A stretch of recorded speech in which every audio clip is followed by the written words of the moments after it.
Hi, I'm Stuart. I am a chef from Mobile, Alabama, and a contestant in this year's Favorite Chef competition presented by Carla Hall and the James Beard Foundation. And I just want to give you a little background on myself. I am a self-taught chef. And what that means is a lot of people had a lot of patience with me along the way. And because of them, I've been able to have a career in an industry that I love. And I've been in the restaurant industry for going on 38 years now. And winning something like Favorite Chef would really put the cherry on top of what's been a pretty cool career. Now, I've hung out with a lot of people that you recognize from TV and cooked with some, had a drink with some. But I've also done a lot of stuff on my own as a chef that I'm very proud of.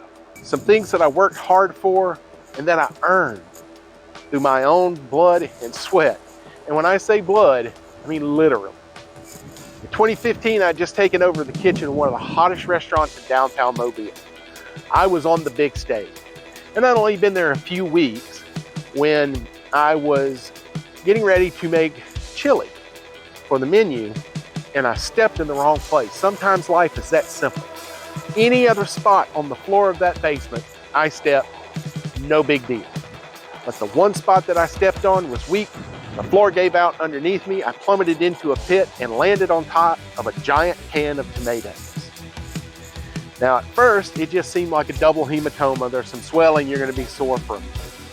But about 2 weeks into recovery, I started getting sicker. And I believe it was a Sunday when I started feeling a little weak, a little pain down in my abdominal area. By that Friday, a retired cop who happened to be my neighbor rushed me to the emergency room. I had emergency surgery the next day. My surgeon told me that I was 50-50 on survival for about 4 hours until he could get things turned around. And he is the one who has nicknamed me Death by Tomato Can. Well, he got me turned around in that first surgery. The following Wednesday, he went back in to see what was actually going on. And what we ultimately learned was when I fell on the can, the rim of it had creased my colon just a little bit, my large intestine.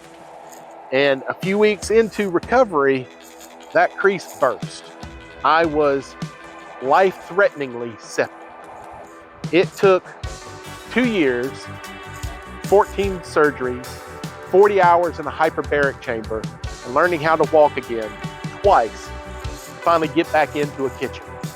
When I did, it was as executive chef at the hottest new wedding venue on the Gulf Coast. We cooked for the grand opening, and we really woke people up. I could still do it. I could still bring the sizzle.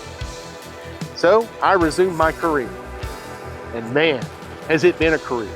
Months after getting back on my feet, I made it into the World Food Championships, the largest food sport event on the planet, where I competed against chefs from all over the country, all 50 states, 450 teams total, and I came in 37th in the world.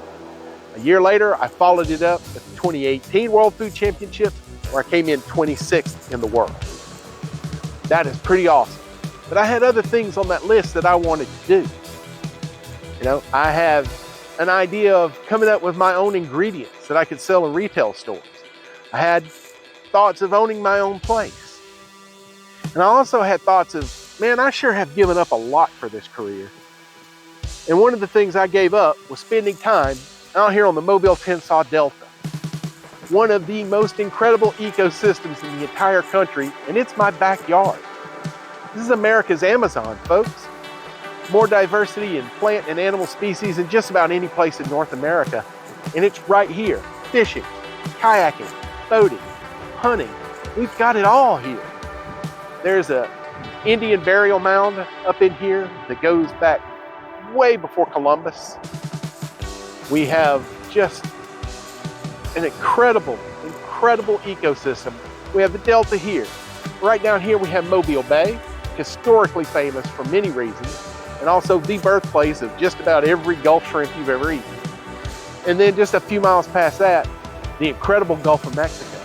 And I had ignored all of these wonderful natural resources pursuing my career. You can check out my Twitter account at Stuart Donald. Find me on Facebook, Chef Stuart Reb Donald. Well, that's pretty much all I've got to say for now. I want to thank Chef Carla Hall and the James Beard Foundation for this tremendous honor. And if you made it all the way through this video, I want to thank you for your time, and if you feel so inclined, for your vote as well. The link is in the description down below. Thanks a lot.